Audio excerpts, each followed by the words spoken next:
Good afternoon. This is a news update on Dominion Television, Ibadan. I am Osarenoma Saba. President Bola Tinubu has announced that Nigeria successfully met its annual revenue target without borrowing. The president made this known while receiving a delegation of former members of the defunct Congress for Progressive Change, CPC, led by former Nasarawa State Governor, Senator Tanko Almakura, at the State House. Tinubu explained that the country's non-oil revenues are improving, adding that a nationwide mechanization program has been signed off to boost economic productivity.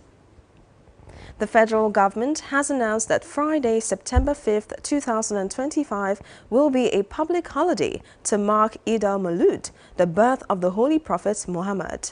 This was confirmed in a statement signed by the Permanent Secretary, Ministry of Interior, Dr. Magdalene Ajani in Abuja.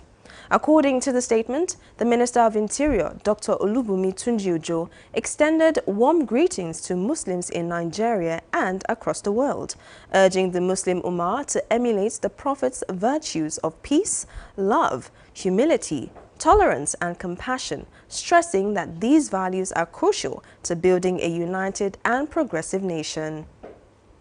The federal government has endorsed the West African Examination Council's plan to fully migrate from paper-based examinations to computer-based testing, the CBT, by 2026. At a sensitization meeting in Abuja with members of the National Assembly and key stakeholders, WAEC's head of national office, Amos Dangote, said that the transition would strengthen Nigeria's education sector, ensure faster release of results, and curb examination malpractice. The Minister of Education, Maruf Alausa, reassured Nigerians that infrastructure challenges would not hinder the transition, adding that no student would be left out of the new system. WAEC noted that following the pilot CBT tests conducted in 2024, the examination body is confident of a smooth and hitch-free nationwide rollout by 2026. The Federal Ministry of Works has announced urgent intervention on the damaged deck of the Benin-bound section of the Shagamu-Benin carriageway, assuring road users of a swift and lasting solution. This was disclosed in a statement signed by the Special Advisor on Media to the Minister of Works, Uchenna Orji, who stated that the ministry is actively following up on repairs and has dispatched a team of engineers to the site. The ministry attributed the damage to age-related deterioration, noting that the Shagamu-Benin Bridge was constructed in 1981. Umahi assured that a permanent solution is underway using full-deck reconstruction and innovative engineering technology. The Nigerian Civil Aviation Authority, NCAA, has called on the Economic and Financial Crimes Commission, EFCC, to intensify efforts against fraud and economic crimes within the aviation industry. The appeal was made when the NCAA Director General, Captain Chris Najomo, led his management team on a courtesy visit to the EFCC Chairman, Ola Olukoyede, at the Commission's headquarters in Abuja. Details of the meeting were contained in a statement posted on the EFCC's official X handle. Najomo raised concerns about fraudulent practices that are undermining safety oversight and operational transparency in the sector. As the lawmakers in the Oyo State House of Assembly are currently on recess, a lawmaker and member of the House, Honorable Wahid Akintayo, has described the recess as a working recess, highlighting the different duties the House executes while on break. Akintayo, who said this in an interview with Dominion News, stated that to ensure the House's effectiveness, a budget appraisal was conducted to help identify the loopholes and fill up against 2026 budget allocations. Might be in recess, but the work of the Assembly is still going. And as you all know, while we are on recess, we have been able to do oversight on the local government across the state. So apart from that, 1st of September, we start the budget appraisal. And I'm a member of committee on budget and state economic planning. So ministries agencies of government come to the House of Assembly to tell us how far they have gone this year. So what have they been able to do and what they still have to do for the rest of this year? That's what we mean by the budget appraisal. So we are on recess, but it's a working recess. The work of the House of Assembly is still going on. Recall that lawmakers in the Oyo State House of Assembly commenced 6 weeks working recess on August 1st and to end September 16th, 2025. Street begging has become a significant concern in Ibadan, Oyo State. With more beggars lining the streets, residents and authorities are beginning to question their safety, also raising concerns about public health issues. Our correspondent, Aina Grace, reports. The street of Ibadan echoes with pleas for help. Major roads like Dugbe, Mokola and Iwo Road along with corners of Bodija and Challenge highlight those growing issues.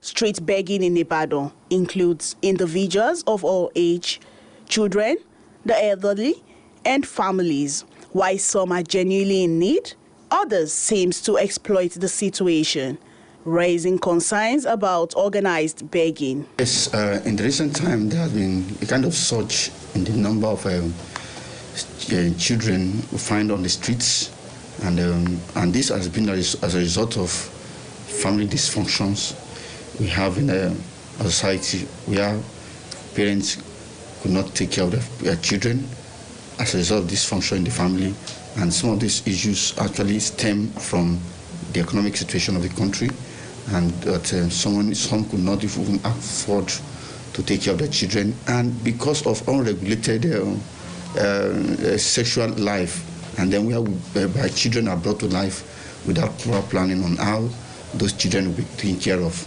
Many believe that government enforcement is inadequate. In areas like Songo and Gates, large numbers of beggars can create traffic congestion and safety hazards. About the need for parents to cut down the number of their children, because what we are talking about is actually prevalent more with the less privileged. Right. So you have to think about, can I afford to take care of 10 children, 8 children? No children must even be subjected to slavery. It's there, but we are not doing it. As economic hardship persists, many people may resort to begging. Experts suggest that solutions require a combination of social welfare, education, and regulation. Aina Grace, Dominion News.